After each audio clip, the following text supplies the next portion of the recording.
Hey, this is George G. Welcome to George G's Room of Rock. Today we're going to do one of my newer things I'm trying to do, which is turn it up to 11. So what we're going to do today is we're going to do my 11 favorite Deep Purple albums. Now, they're going to be in a ranking order. The reason I'm not doing a full ranking is I don't own all their material, so I can't do that and do that justice. So I do have a lot of the albums. I don't have all of them, so I just picked my 11 top ones. And the reason I decided to do this one today is my friend Steve's birthday, and this is his favorite band of all time, his favorite guitar player, and the band is Ritchie Blackmore. So I'm gonna rank them from my, well, it's not really ranked. They're all good, but I'm gonna put them in order the way I like them. So we're gonna start now. So with my least favorite to the favorites, in this kind of little mini ranking of my 11 favorite ones. They're not like a worst favorite. Just they're all good. So anyway, all right, we'll start off with. Let me get this right. So I wrote things down. 1975's and their 10th album. I got that right. It's Come Taste the Band. Right here. That's the first and only one with Tommy Bolin. Tommy Bolin. Rest in peace. But this is a little bit, I don't see a departure for the band, but it certainly was a little bit different. Ritchie Blackmore was actually disenchanted with the band by this point. That's why he left. And they brought in Tommy Bolin. But again, it took me a while to warm up to this album. Took me a lot of listens and overtime. I mean, that happens at album. You get over it. You don't like them at first. You listen. Well, you know what? They're pretty good. So this one has, Coming Home, Getting Tighter, Dealer, I Need Love, Drifter, Love Child, You Keep On Moving, which is they're really good songs. It's a good album, Some people like it, some people don't. I always liked it, but that's my number 11. Number 10 is from 1987, their 12th album, House of Blue Light. This one not as successful as when they reunited for the last album they put out in 84. But it's still a good album. I like a lot of songs on here. Let me get my peepers on. This is when the second album with the reunion of Mach 2. So Bad Attitude, The Unwritten Law, Call of the Wild, Mad Dog, Hard Loving Woman, The Spanish Archer. It's great. Dead or Alive. Got good songs on it. It's not as strong, as I said, as the previous one, but with reunited lineup. But it's good. House of Blue Light. Number 10. Number 9 is 1998's Abaddon. I don't have this is my CD copy. I got to get a real copy. I just never got one. It's kind of expensive. So, but Abaddon is really good.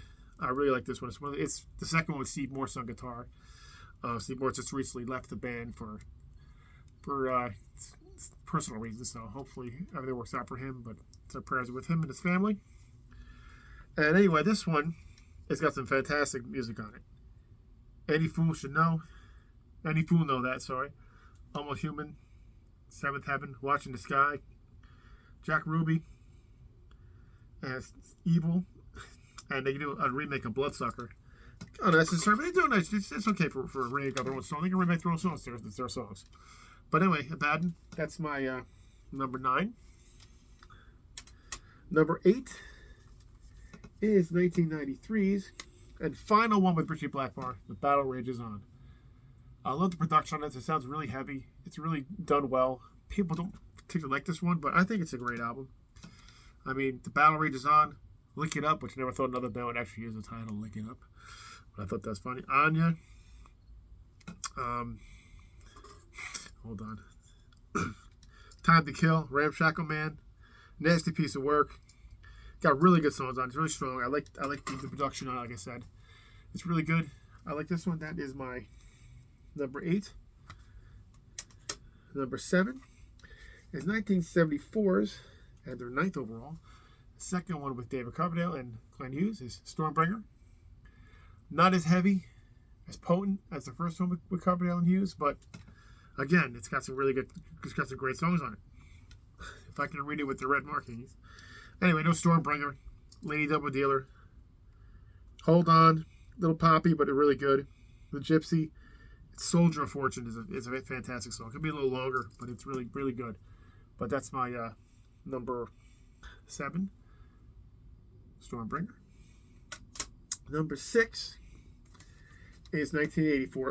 Is 1984 the reunion album, the Mach 2 lineup, the 11th album, is Deep Purple, Perfect Strangers. This is a great return to form, and they really did a nice one with this one coming back at this time. It was a big deal when it came back. I got my Deep Purple shirt on today, actually. Anyway, this has got some awesome songs. Knocking on My Back Door, Under the Gun, Nobody's Home is my favorite on the album. Perfect Strangers is great. Gypsy's Kiss, Hungry Days, Not Responsible. So many good songs. Definitely a great classic from them in the latter day period, or the midday period, I guess now, because they've been gone so long. But Perfect Strangers, number 6. Number 5 is the last one of the original, not the original, but the Mach 2 lineup after they broke up, after Ian Gillan and Roger Glover left. And that's Who Do You Think We Are? And this one, again, this was maybe not as strong as the previous 3, but I mean, Women from Tokyo, Mary Long, Super Trooper, Smooth Dancer, which I read that something I saw that's supposed to be about Richie Blackmore, Ray England talking about Richie Blackmore. I don't know how true that is, but Rat Back Blue was probably one of my favorite songs they ever did, and it's on here. I love that one.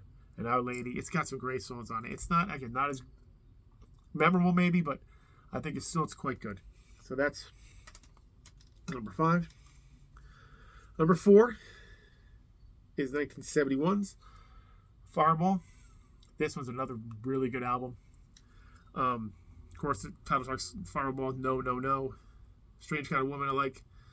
Some people don't like that one. I think it's a strange one. It's a strange song for them. I think it's fine.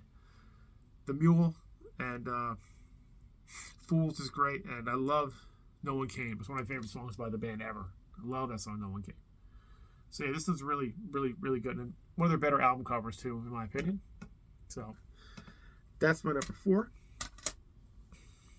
Number 3 is 1974 again. Burn.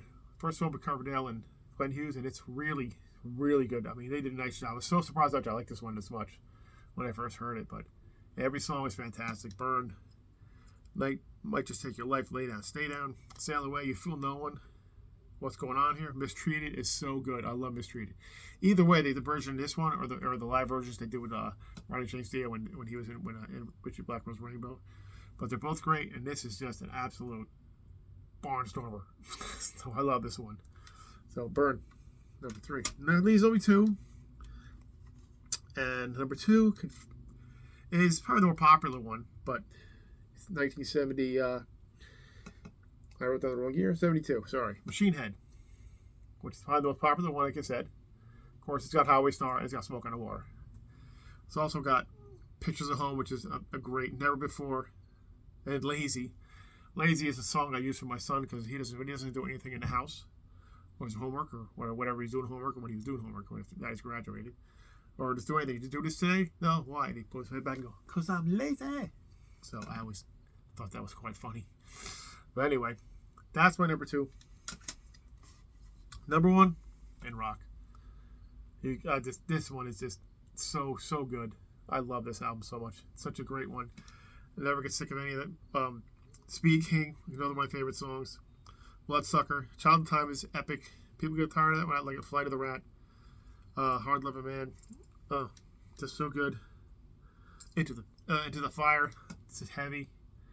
I mean, this one is just so great. I never get tired of listening to it.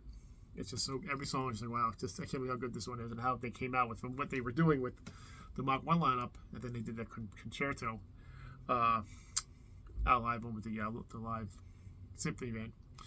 And they came out with this, I was like, wow, this totally comes out of this totally different what they thought they were going to do. Well, they would have done at the time, I guess. But it's such a great album. I love that one.